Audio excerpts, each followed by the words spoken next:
Great. Good afternoon, everybody. We've got a nice big crowd with us this afternoon. It's afternoon here in Chicago.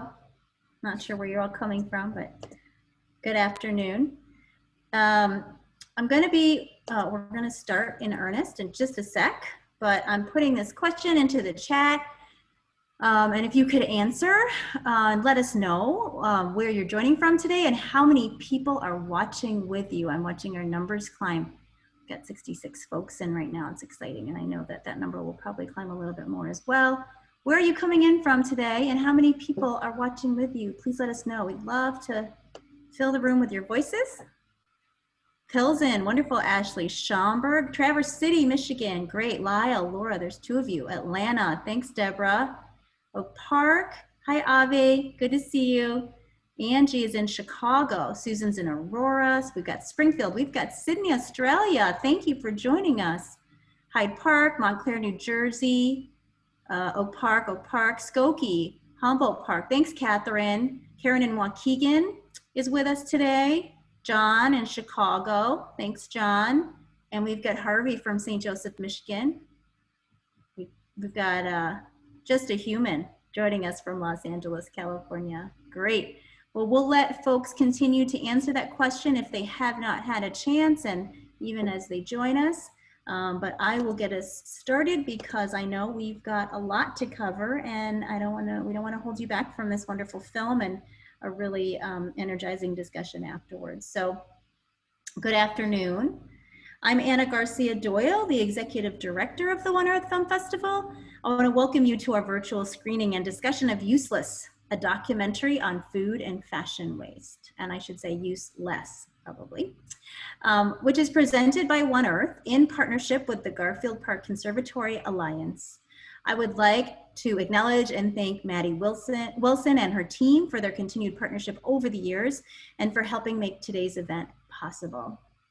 Like so many other events, this one's original context was upended by the pandemic. Its date, which was planned for March, and its location, which was to be the beautiful, tranquil Garfield Park Conservatory here on Chicago's West Side. We're glad to be able to finally proceed virtually today with all of you. If you've attended some of the screenings earlier in the week, this is our last one, our 10th. Over the last 7 days. And so you may have heard us do some of this stage setting. And so I thank you for hanging with us for folks who have not heard it yet. But we do anticipate this afternoon's event will present rich opportunities for learning and provide a brave and safe space for critical conversation around issues that matter deeply at this time in our nation and in our world. This year's Festival 2020 theme was and is the power of we, reminding us in this pandemic and election year that we can make change for our planet, both individually and collectively. One Earth's mission is to utilize the power of film to spark awareness and action on issues of environment and topics intersected with environment, including social justice. One way that mission is perhaps reflected is in this quote, which I never get tired of. I always wondered why somebody didn't do something about that, and then I realized I am somebody. That is our invitation to you today, among other things, to realize that you are somebody and that you can do something. Our afternoon will take place in 4 parts, so we're welcoming you now, and soon we're going to introduce you to some folks who will help us have a great discussion after the film. But right before we view the film, our AV lead, Garen, will share some quick Zoom basics. For now, though, know that we should all be muted unless we're called upon to speak. And we will be using the chat for questions and discussion. We're then gonna watch the film together via Zoom's screen share feature. And we're gonna have a facilitated discussion with the film's director about the film and its themes, including social and environmental justice in our time of climate change, but also some local panelists who you'll meet shortly. And then we'll end with actions that you can take to help in the topic areas of tonight's film and discussion. One last thing before we meet our facilitator and our program participants, I just really think it's important always whenever we're building community to amplify that community if we can. So if you are active on social media, we'd love it if you could tell people that this is happening. I would now like to introduce Heather Van Ziel, our discussion facilitator for the afternoon. Heather taught in traditional classroom settings before pursuing her passion for environmental education. She's currently the school and groups program coordinator for the Garfield Park Conservatory Alliance, where she works to meaningfully connect students to the power of nature. Given any free time, she would garden all day and read all night. Wow, that sounds wonderful. So I'm really grateful. We're so grateful to Heather and to the Garfield Park Conservatory Alliance for co-hosting with us and to Heather for playing this important role to facilitate today's discussion. Handing it off to you, Heather. All right, thank you, Anna. We're so grateful to be here. I'm delighted to be here with you this afternoon and this evening. We're going to begin by unpacking issues of justice in regards to our environment and the relationships of humans to one another and our shared earth in the context of our changing climate. As we live current movements and reframe narratives around justice, environment, and solutions to the climate crisis, we look forward to the future. I'm happy to be here tonight, helping guide a conversation that attempts to spark and sustain actions for the protection of our one Earth and for the just, equitable treatment of its resources and its people. So before we start, there's a few agreements that we're all going to collectively agree to as we watch and discuss. Number one, we're going to approach the conversation with respect, put aside our preconceptions, internalize what we're learning, acknowledge our privilege, use I statements, and get comfortable with your story. We'll use active listening, and we're going to use one mic at a time. So all will be muted unless called on to speak. So let's quickly get a sense of why folks came to be here tonight. If you could write in the chat, why are you joining us at this virtual screening this afternoon?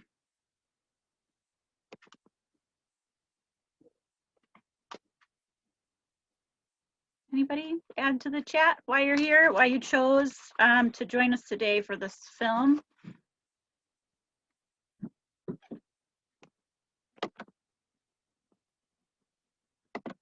All right, so it looks like we don't have enough resources for everyone to live like we want to, so how to step up a little bit.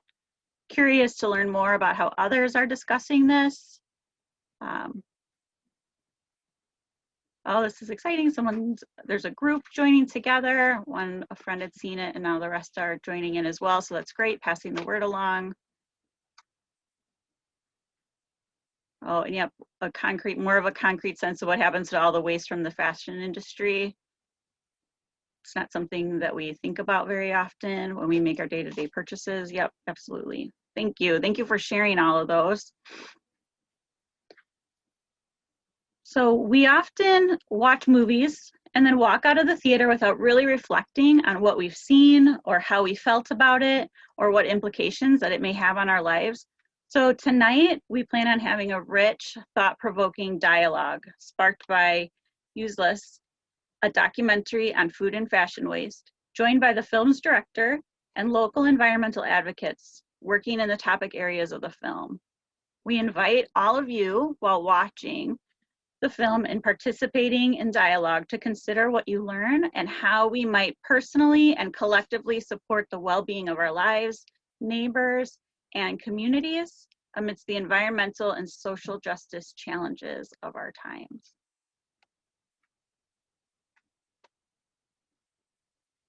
So first, I would like to introduce our panelists that are going to be part of our post-film production.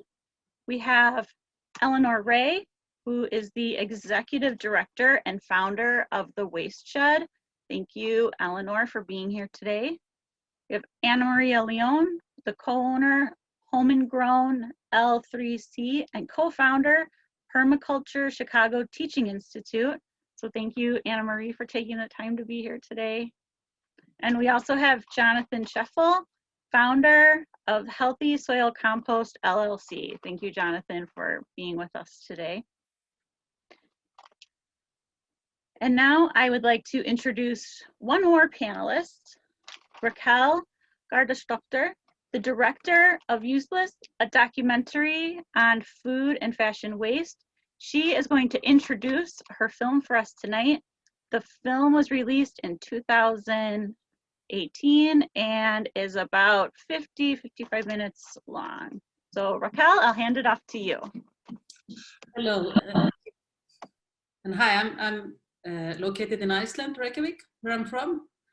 And I've been stuck here since March. We're not allowed to travel anywhere because of the pandemic, but that's okay.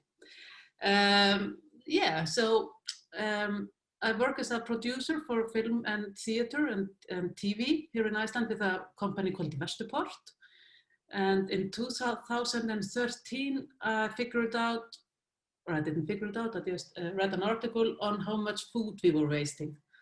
And it shocked me because it's such a massive topic. It's such a huge problem in our world, and it's so easy to solve.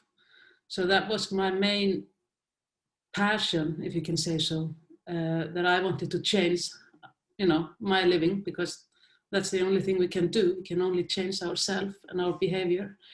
And I figured out it was quite easy. So I started to throw lectures here in Iceland about the matter, and I'm a lot in the media here talking about this, food waste and fashion waste. I work a lot with government in Iceland on this case. And soon I figured out that I couldn't always be at every place people were asking me to be at. So I thought maybe it would just be easiest if I would make a little film, a little documentary about this. So I made Useless to be like an eye-opener to the problem. And, so like now, today it's been screened in Chicago, and hopefully 1 or 2 will change their behavior. Then I'm happy. So please stay with us after the film, and I'm happy to answer all questions. I'm very much into this food and fashion waste, so I hope I can answer most of your questions. So please enjoy our film.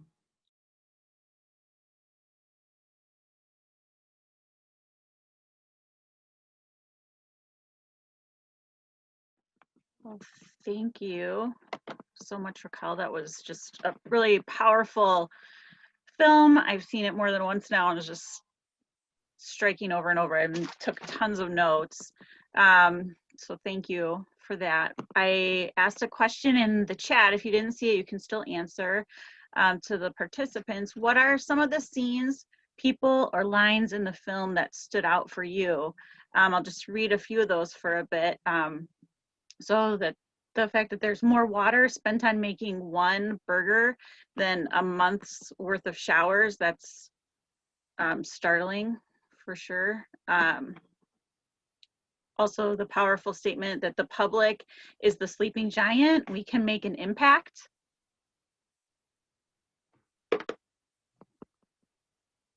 Let's see. Ivy said she liked that the clothing label should have the factory conditions and villages, not just the country on it, so that we can be more informed about our choices. Completely agree with that. Several people also said they agreed with that. More than half of the world's food results in waste. True, yeah. So Scott wrote down a few facts and numbers that 30% of usable habitable land is used for beef production, yet they only provide 2% of calories. I found that to be really startling as well. And that decomposing food in landfills produces methane.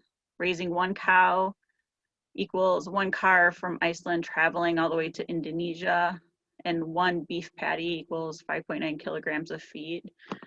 So yes, we're producing so much food for our food, and something we just don't really think about. I think a lot of people, myself often included, think about waste in terms of cost, but I was really struck me when you were talking about the life of food, that food has a life story too, and how much more is wasted than just the actual item.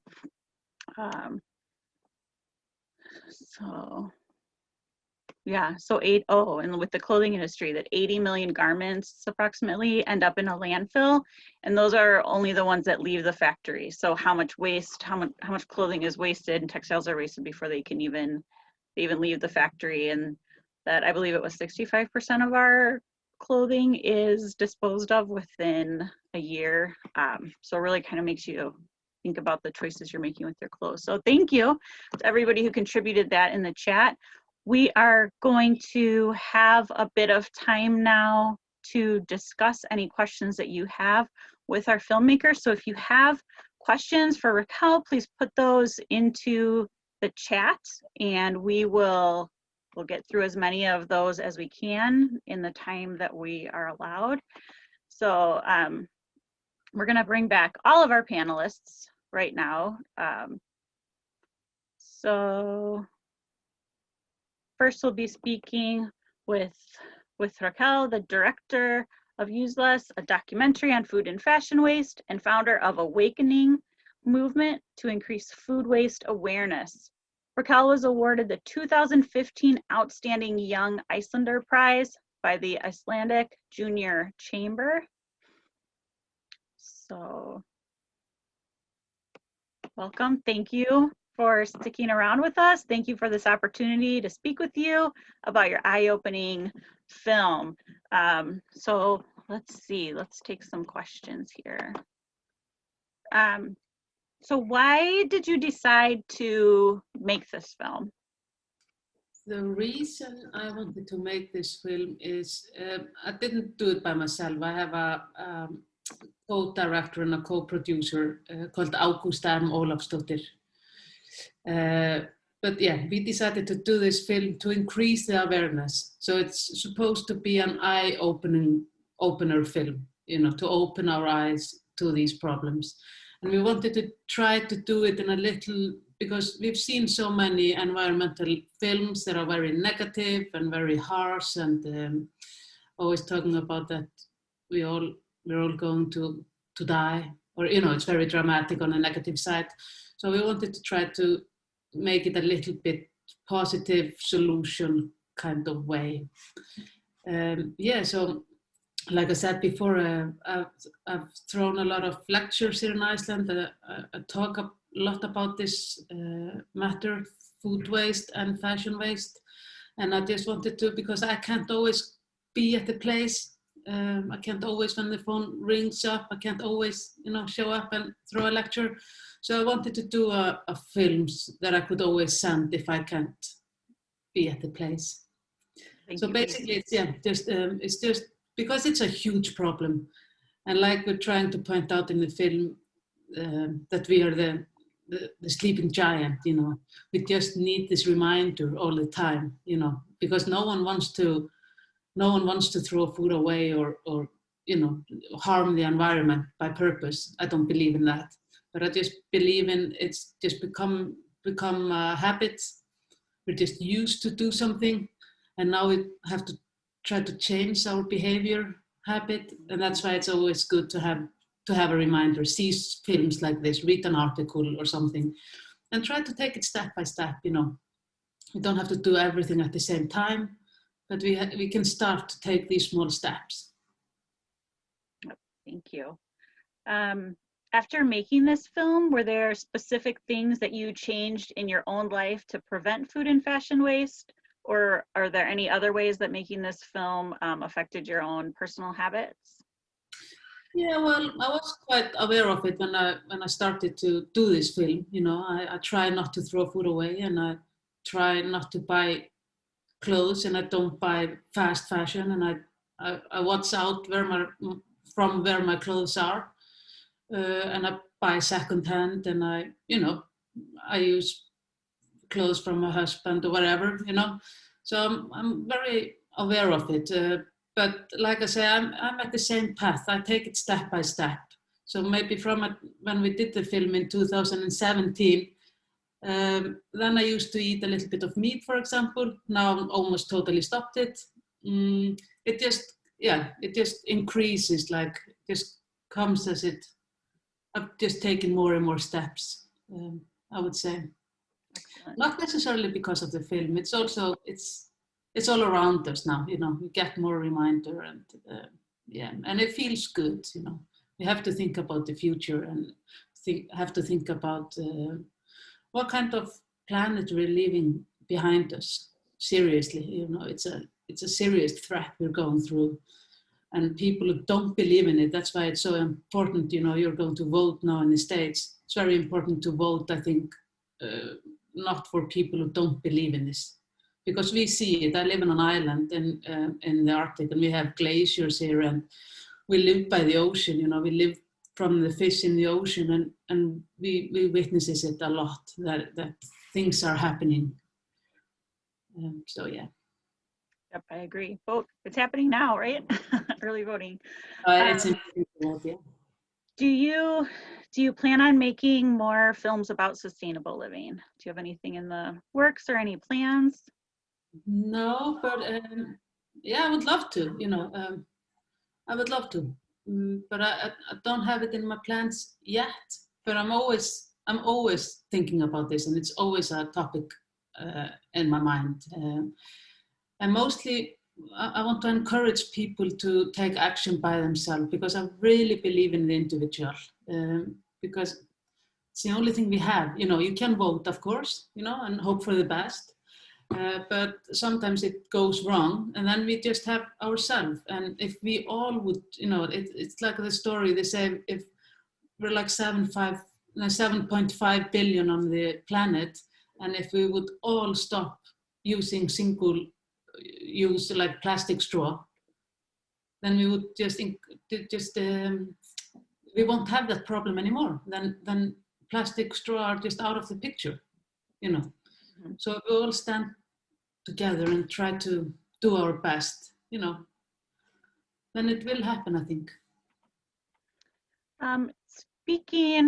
This is a question from the chat, from Just a Human. They're wondering if we're taking into consideration all the accessories and jewelry waste when we're talking about fashion waste. It's just fabric. It's not shoes or anything.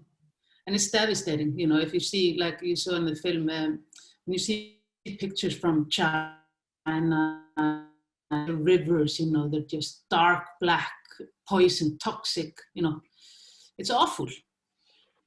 Yeah, so, and we have to also remember that everything, for example, soil, it's not something that are eternity. It will end one day, you know, it doesn't rain from the sky, you know, it's just when it finishes, it finished, and we can't make more soil. Mm-hmm. And everything like cotton and everything, it's something that we will use up, you know. One day we won't have more of it. True. And that's a huge problem, you know, because we're just getting more and more people on the earth, and then we have less to eat from or harvest from. So it's a serious problem. It's the same with water, you know. I think it's 25% of the human population, they're running out of water. So yeah. If you could update the film now, I know it's only been a couple of years, but is there any new critical information that the public should know about? No, but it's maybe just in the pandemic, you know, through COVID, it's we've seen more towards like food security. Things are changing a lot. For example, it's yeah, you can call it slavery. It's like the slavery where people are collecting strawberries and, you know, peaches and etc. Especially in Europe. Now I talk more from Europe side. It's people coming from countries like Vietnam. They have very poor salary, and because of the pandemic, they can't travel anymore. So no one wants to collect the strawberry. For example, in Norway, they're having huge problem. Nobody from Norway wants to pick the strawberry. So they're all just, that's the new kind of food waste. So they won't have, and in Iceland, with the slaughtering of lamb, for example, we get people from New Zealand to do it up here. And now no one can travel here. So we're having huge difficulty with who is going to slaughter the lamb. So yeah, it's maybe more towards that the food waste is increasing, and people are losing their jobs and can't go to work. So we see more poverty coming up at the same time. So the gap is just, we have loads of food, but there's no one willing to get it, and we need the government to come to step in there. But then again, like I don't know how it is in your country. I know like Starbucks, they had to shut down, and I think it was like 14 million liters of milk every week or something that just got spoiled because Starbucks, they were closed. So it's like this snowball effect.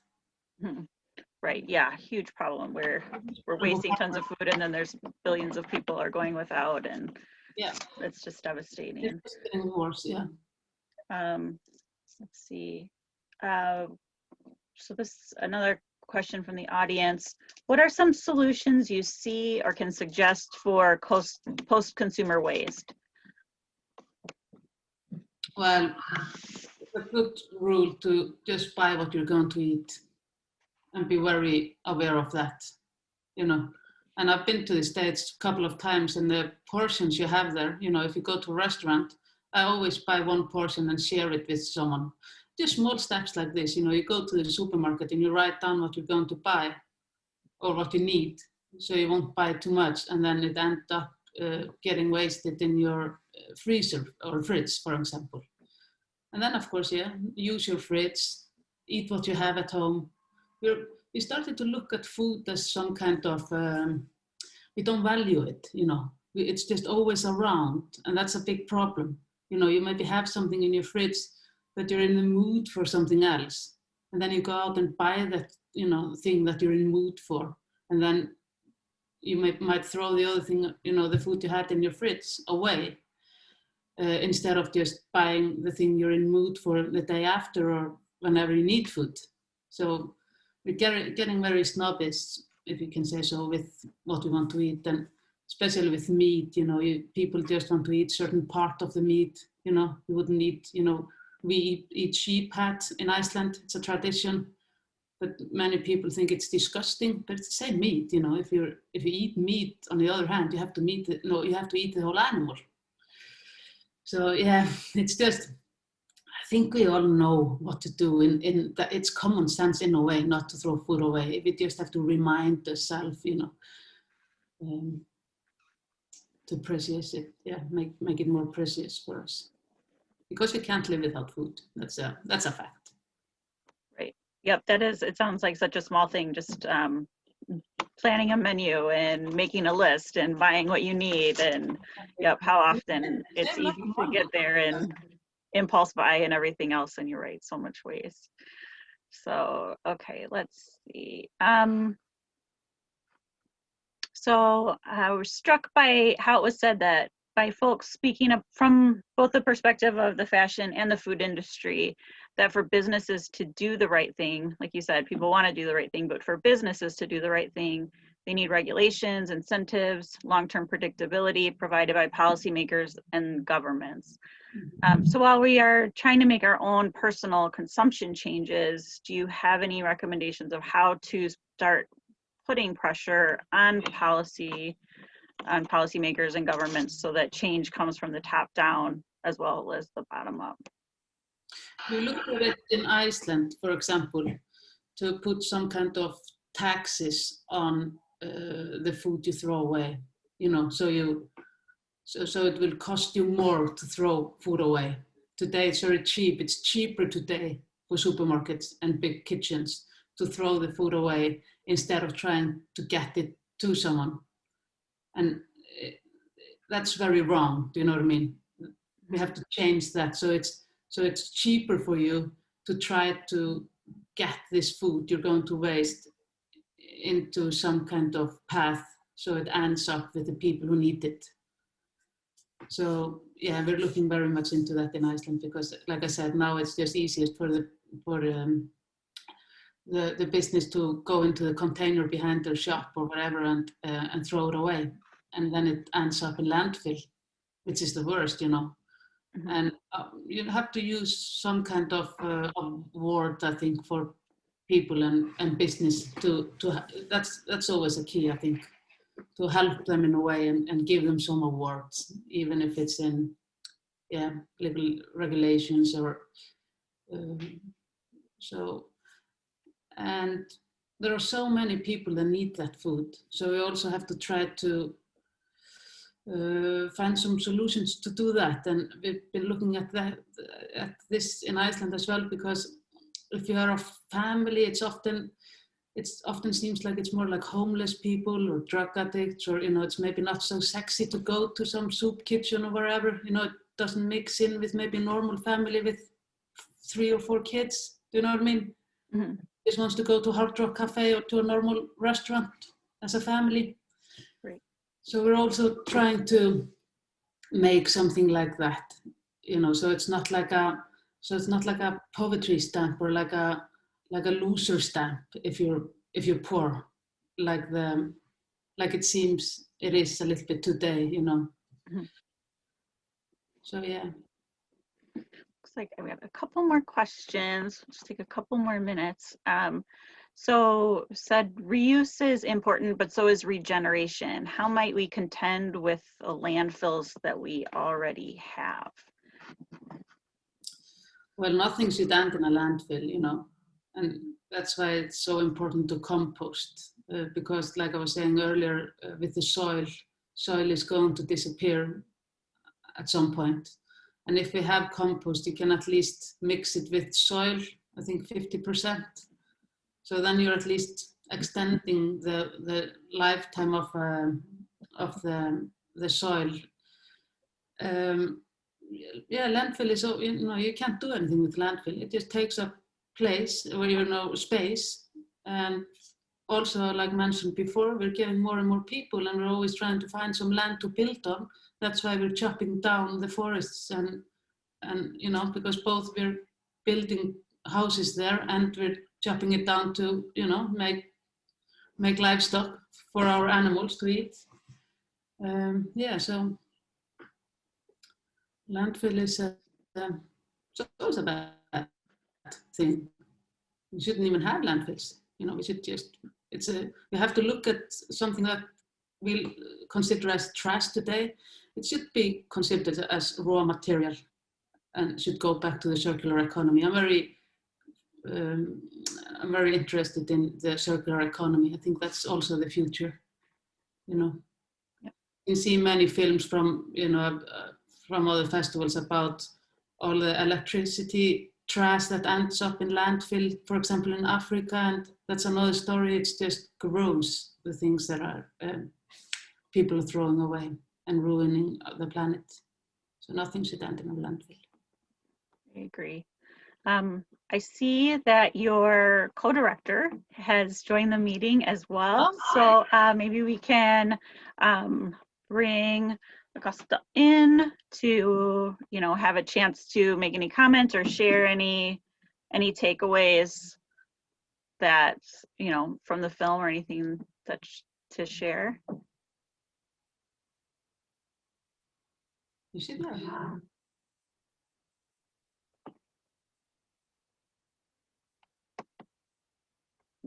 Can be highlighted or share in the chat.